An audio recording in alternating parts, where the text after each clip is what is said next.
afternoon. The Pardon Board is reconvening. We're at Allen Correctional Center with the staff. Oh, the time is 2:00 p.m. on Monday, April 24th, 2023. With the staff there at Allen, please introduce yourself for the record. This is Assistant Warden Crystal Simon. I'm the only one in here today. Okay, well, thank you for helping us out today. And we have in front of us Mr. Winley. Yes, ma'am. How y'all doing? Good. Thanks for asking. Would you introduce yourself? Tell us your name, your DOC number, please. My name is Carlos Winley. My DOC number is 541-266. You've been waiting on us all day? Yes, ma'am. And so have your parents. They're here with us in the room with us in Baton Rouge. We have Mr. Carlos Winley Sr. and Karen Winley Owens. And at the appropriate time, your mother wants to speak on your behalf and we'll ask her to do so. Okay, and before, are you going to speak also? Sister? 5 minutes, please. Yeah, 3 minutes apiece. So they'll both speak. Good deal. All right, so first, let me just read some information into the record. Mr. Winley, you're here today seeking a commutation of your sentence. You were sentenced in East Baton Rouge Parish in October of 2006 to a 25-year sentence for manslaughter. Is that information correct? Yes, ma'am.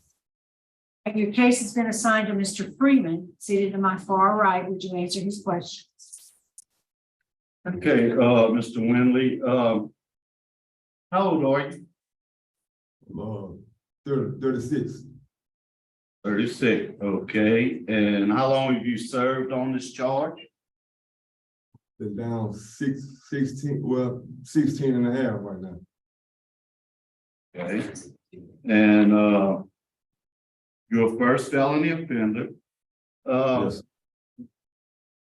Okay, Mr. Winley, I mean, you know, I read the report, and I'm sure my fellow board members have read the report. Walk us through what happened that day. How did you end up shooting this man? All right. I had took a trip in my old neighborhood, and me and my cousin, we were just sitting outside by my car, and all of a sudden, Cole Wells had came with a guy named Face, and all of a sudden my cousin and Corey just started arguing. For the fact, I don't know what reason, but my partner Chris had told me to take him to the store. So I took him to the store. And like about 10 minutes later, when I got back, my cousin came running up to the car, talking about, give me the gun, give me the gun. So I told him no. And I just took a reverse. I took my car and I had reversed it. And then I had seen Corey Wells, then I had shot him. Then I had left the scene. But why did you shoot?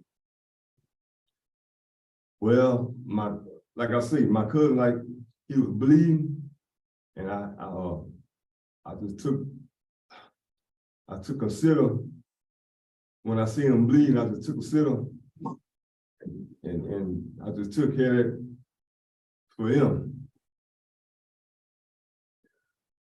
That's what really gets me about this, the confusion. I mean, your cousin asked you for the gun.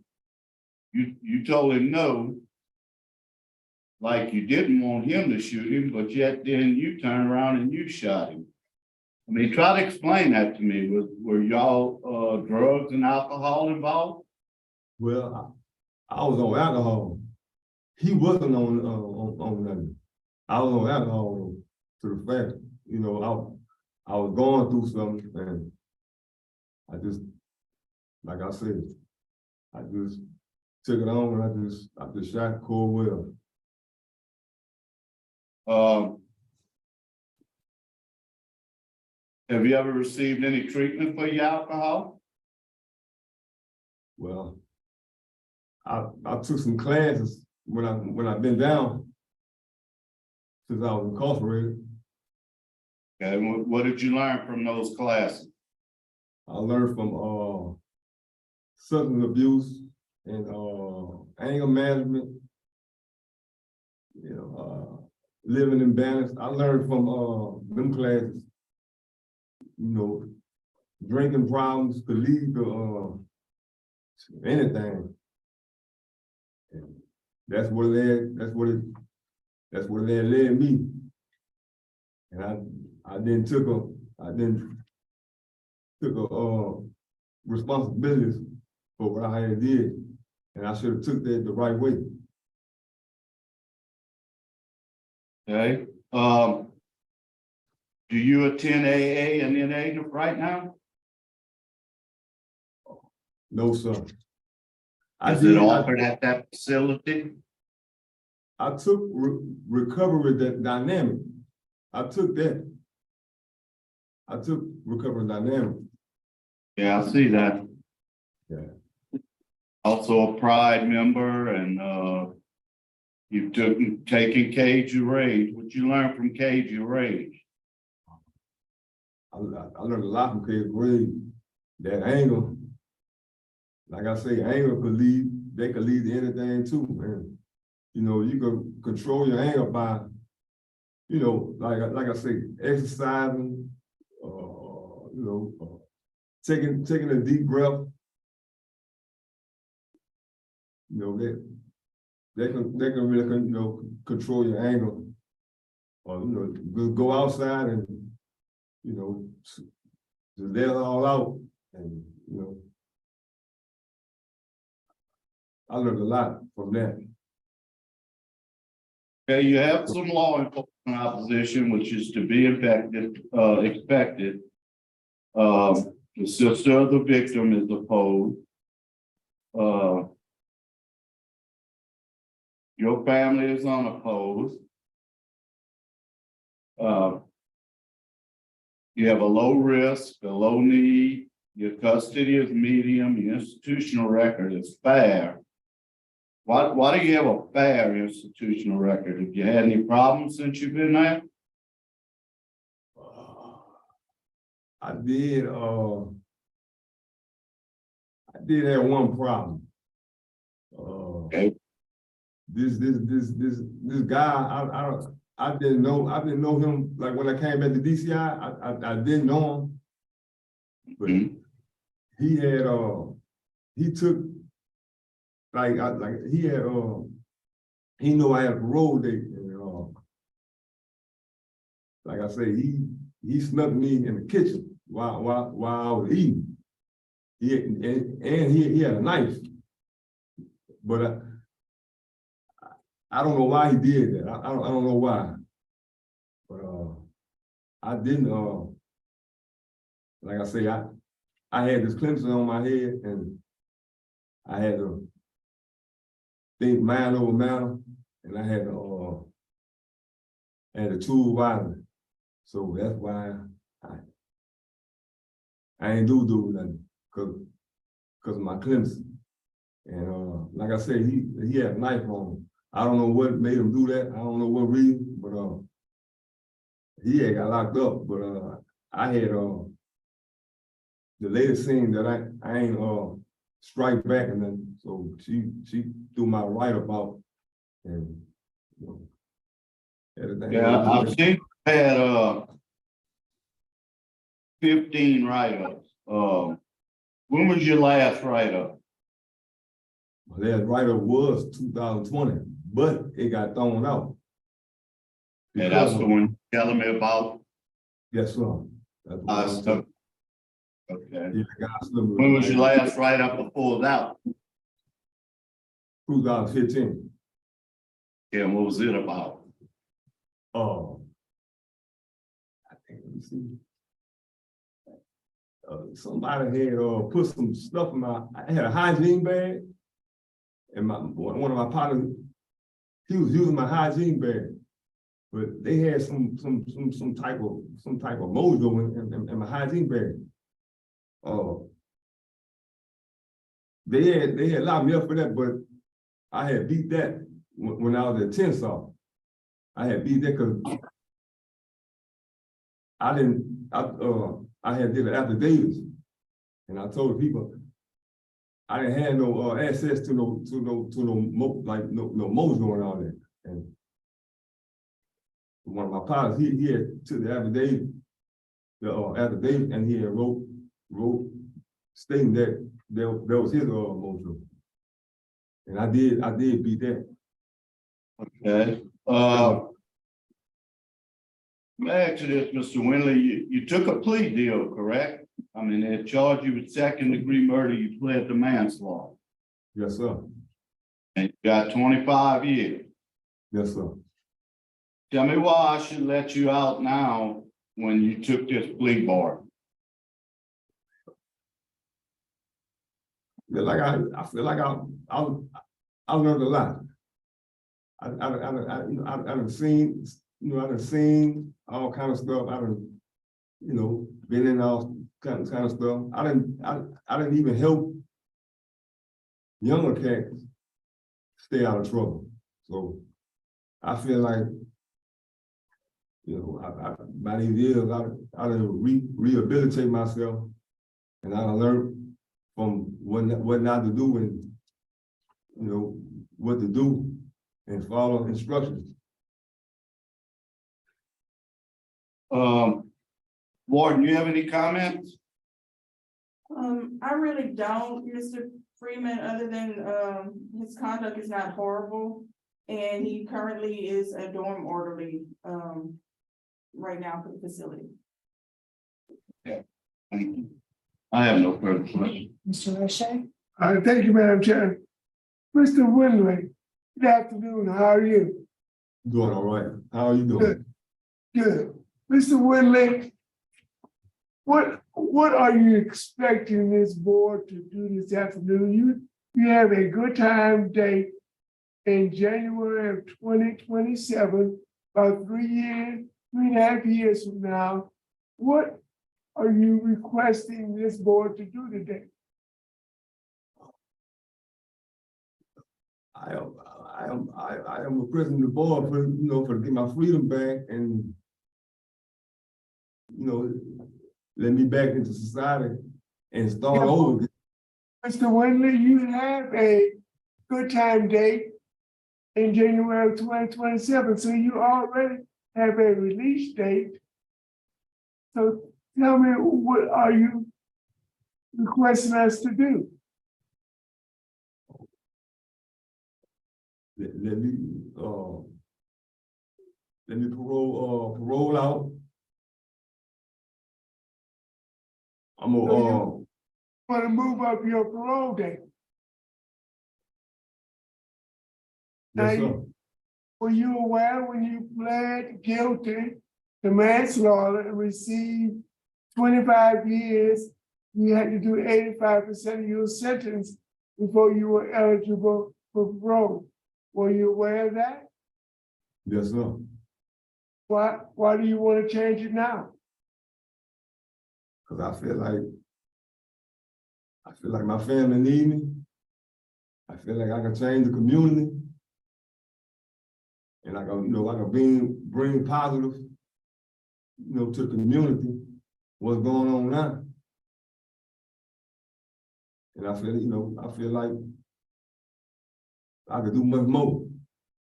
So tell me what you've done extraordinarily that I would consider shortening the time before your release.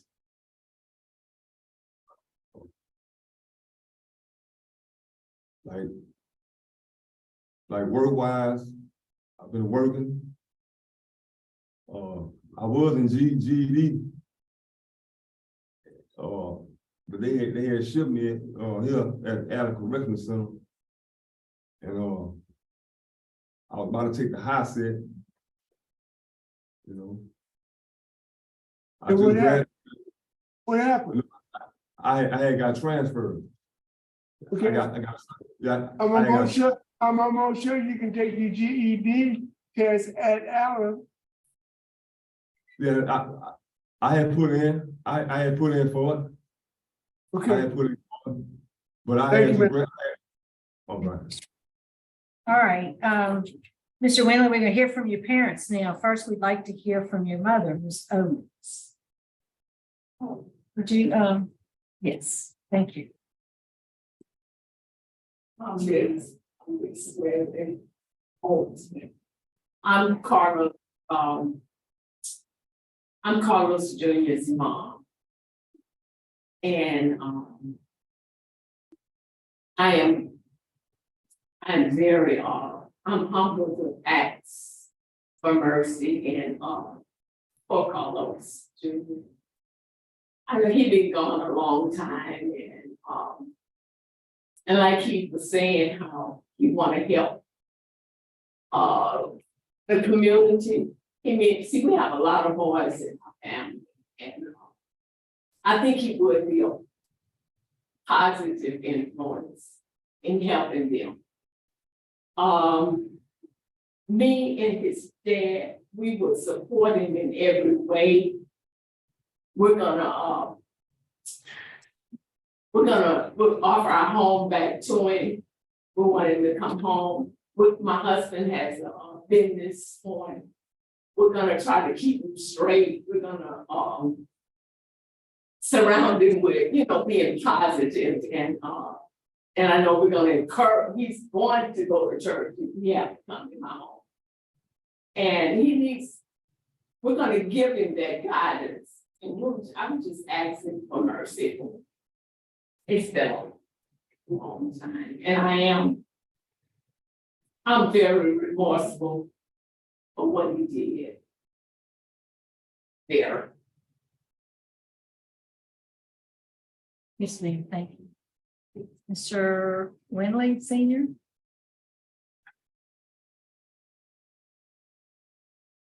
Good morning, Mr. Panel. All of you, the senior, all of the dad, like I said, I'm supporting our son, got 3 kids, 5 grandkids now. And before we went in and the mission program got in, we checked before our church in the neighborhood, like a leader. And he's passionate about helping people. As you can tell, that sometimes passion, too passionate. And I forgot one thing. Shout out to Victor's family. And I know the victim's mom, we run the school together. Kids and grandkids, we're good friends. Like my wife said, we're very remorseful for what happened to their family. Their family is our family, my family. And we're going to support Carlos Jr. and he got his job, I'm getting his job in my land. Business I have. I'm a third employee. I have launches on the side, so we're gonna take care of those. We're gonna come back, take over one thing. And he has to grow up, I invite sibling, invite him to talk. He has grown up. He's 36 now, he's growing up. I think he said, I can tell that. So and he's from the old church, like you said, and he goes through every man. Thank you, Colonel, and that's it. Thank you so much. All right, Mr. Winley, is there anything you'd like to say to the panel or to the board before we go? Yes, ma'am. I got a like I say, to the Wells family, my family, and the Baton Rouge Courthouse District, I want to say, and very clearly, I am remorseful for the fact I put you through this. Please accept my condolence. And I have learned the hard way of discipline. My mindset is from completing this journey. And I'm willing to do better. I'm willing to do better. Yeah.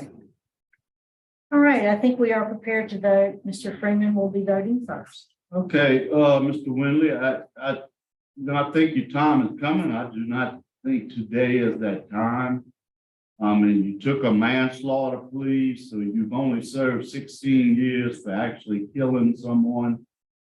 So my vote today is to deny. Mrs. Jackson? All right, Mr. Winley, I think you have some more work to do, some more things. But again, you know, you were charged with second-degree murder. And the state extended leniency to you by allowing you to be guilty of manslaughter. And you got 25 years on the manslaughter. Manslaughter carries a maximum of 40. So you already received leniency and you do have dates coming up. And so my vote today likewise is to deny. Mr. Richard, Madam Chairman, my vote is the same, for the same reason. Mayor Bella. Thank you, Madam Chairman. My vote likewise, the same for the same reasons. All right, Mr. Winley, you're on the right track. You've done some hard work. I see you've earned 378 days, so you've maxed out on your good time credits, but I think you could benefit too from a little more work. I'm glad to hear you're working on your GED, but I do agree with my colleagues. Today is just not the day. You're not quite ready. My vote today also is to deny. We do wish you well. Good luck to you, sir. Love y'all. Yeah.